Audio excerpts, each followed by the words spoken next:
Hello everybody and welcome back to another video. We're here with the E36 today and we're ready to do some upgrades on the subframe, and pretty much the entire rear end needs to be upgraded because I have a really bad weak spot, and that is the front diff bolt. Many of you are going to be figuring this problem out on the E36. Eventually you're going to break one of these bolts. So first things first, in this video we're going to be removing the subframe and disassembling it and seeing how far we get with that process. And then eventually we're going to be installing new subframe bushings, offset monoball trailing arm bushings, all new differential bushings with the upgraded 14mm bolt, and then we're going to give it a nice new alignment. So let's get started by jacking this thing up and taking a look at what we need to do to get the subframe out. We're going to drop it in one piece without taking as much things off as possible. Obviously we're going to take the wheels off, but aside from that we're pretty much going to take the whole subframe trailing arm assembly out in one piece. And then once we have it out, we can disassemble it and from there. So let's get started. We got the car all jacked up now, so we can get started on removing the subframe. But as I film this video, I'm going to be showing you guys what tools I'll be using. Now this may vary on what tools you have. I'm going to be using my electric impact for anything I can just to speed up the process because I don't have a lot of time to get this car ready for the track. But if you don't have an impact, then you can just use a ratchet, that's fine. And so let's get started. I'm going to show you why I need to change my subframe bushings out, because I already do have poly bushings, but I've been running them for a few years in this car and it's time to upgrade them. So let's go check out why I need to do this. So we're under the car right now. So this is one of my subframe bushings here. You can see the bottom of it there, top of it here, and I have my jack underneath the subframe. So let's take a look. When I jack it up,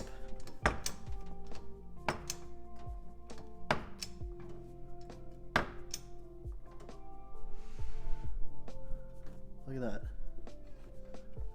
I'm gonna lower it.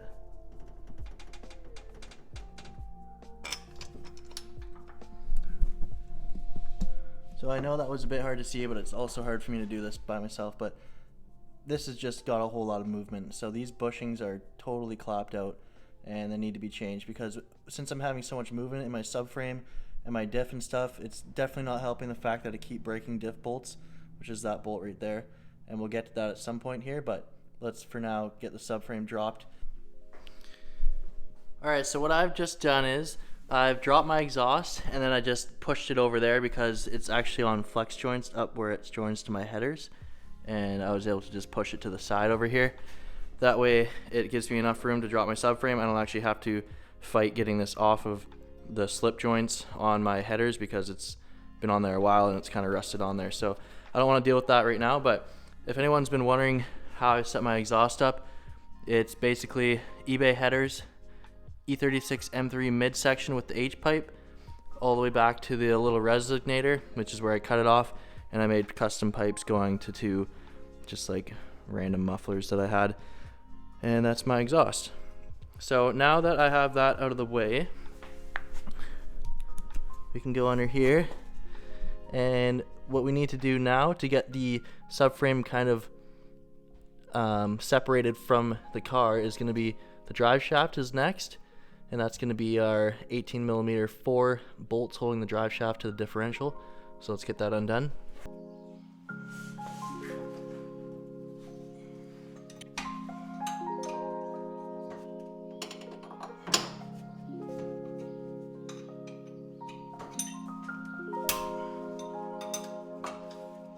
Now that our drive shaft is disconnected from the car, we're going to go ahead and head in the car so that we can undo the e-brake cables. It's a lot easier to get the e-brake cables undone from the inside of the car than it is to take apart your brakes and take the cables out from behind your top hats. So if you have an interior, this is going to take a little more work to get to them, but it's really not that bad. So I'm going to go ahead and quickly undo my e-brake cables from inside the car and then just pull them through the car, and then that's disconnected. And then next up is just going to be the brake lines and the coilovers or your struts, and then we can start undoing the trailing arm bushings and the main subframe bolts, and then the whole thing will come out.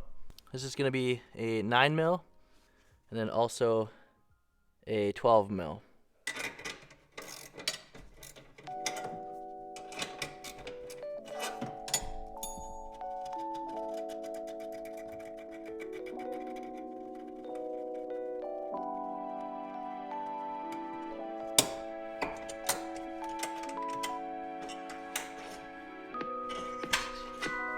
now that we got the e-brake cables out, we're gonna move on to the brake lines, and that's gonna be the last thing that's like connected to the car that we don't want connected to the car. So these are the brake lines here, one on each side in the same spot. And since I'm replacing my brake lines anyways, this isn't a big deal to me at all. I'm gonna have to take these apart regardless. So I would highly recommend using a flare wrench or a crow's foot on these, because if you strip them, you're gonna have to make a new brake line with a new flare, and that's not a good time. So let's go ahead and start undoing these, and I'm gonna put something down here to catch the fluid that comes out of it as well. Now, this little wire here, obviously, as you can see, if you have an ABS car, that's gonna be your ABS sensor, and you're gonna wanna go ahead and undo this from the back here, and so you don't have to take that with the subframe or risk damaging it. And one more thing also, you're gonna wanna go ahead and disconnect your differential speed sensor and make sure that it's not connected to your diff anymore. This is an 11 mil. I'm not using a flare wrench because I'm dumb. If you're not dumb, use a flare wrench. I'm just basically banking on getting lucky.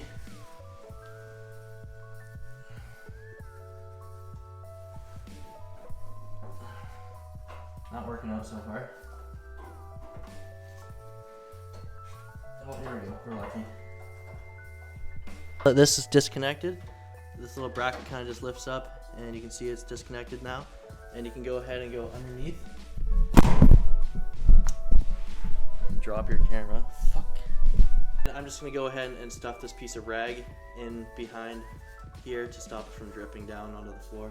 Now, next we either have to disconnect the 18 mil bolt from the bottom of our coilover or the 313 mils from the top. It's really up to you which way you want to do this, but it probably makes more sense just to undo the 18 mil from the bottom. That way when you drop the subframe, you're not dealing with the whole coilover being in the way and hitting things and stuff. So when you do this, definitely put a jack underneath your trailing arm here so that when you undo that bolt, the whole spring doesn't just slam your trailing arm down. So let's go ahead and get both these sides undone.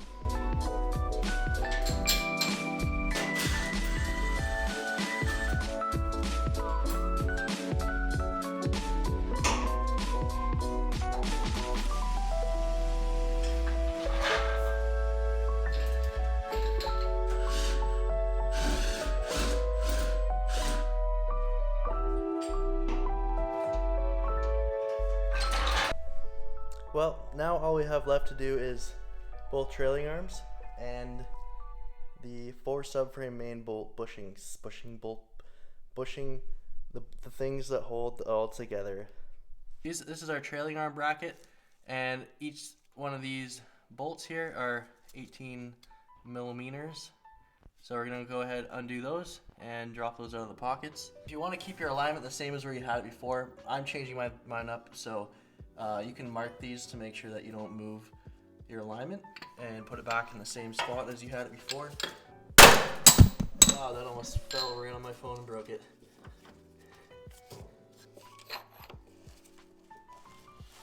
Wow, that's really tight. Get the wood in there. Holy shit.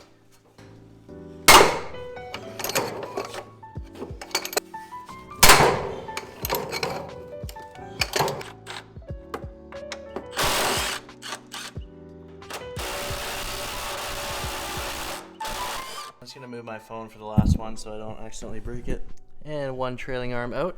See, I already had poly bushings in here, but there's an issue with poly bushings, especially when your car is low and when you're drifting. It doesn't allow your trailing arm to really articulate that much at all, so it can actually cause suspension to bind up, and you won't get full proper suspension travel. So that's the reason I'm switching to the monoballs with the offset, so I can get my toe alignment correct as well.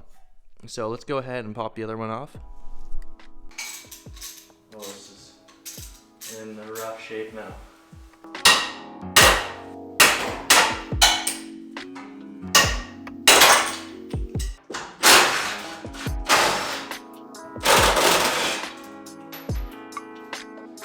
And we're disconnected on this side too. So now the only thing holding this subframe in is going to be the 4 main subframe bolts. So this is where things can be a little bit dangerous when you're doing it by yourself, because it's just going to be me and the jack, and we have to take you know, I don't know how much this weighs, but I'm going to roughly say at least 100 to 150 pounds for all this. If that's on the light side, it's probably more than that. So you got to be super careful at this point. So I'm going to put the jack underneath the main part of the subframe in the center, and or maybe the diff. The diff might actually be more centered, so we'll see. I'll figure out where it feels the most balanced, but I'm going to start undoing the main subframe bolts, and then we can pull this whole thing out. All these subframe bolts are going to be 18 mil. I'm going to use this and this to break them loose, and then I'll go ahead and use my impact gun to get the rest of the way out very carefully. So I'm going to break them loose first with some support under it from the jack over there.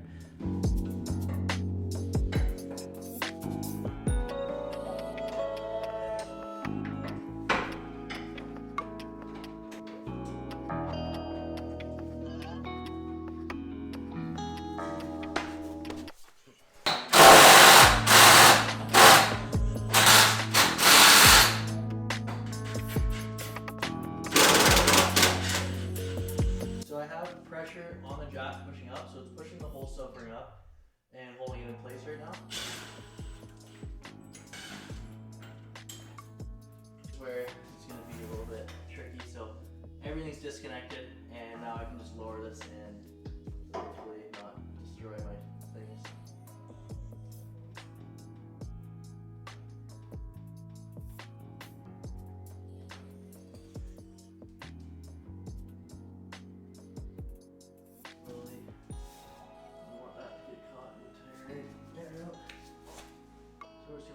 Thing. I'm gonna stop it there because it looks like it's gonna fall backwards a little bit now. I'm looking at it and make sure nothing else is held up on it. Looks alright.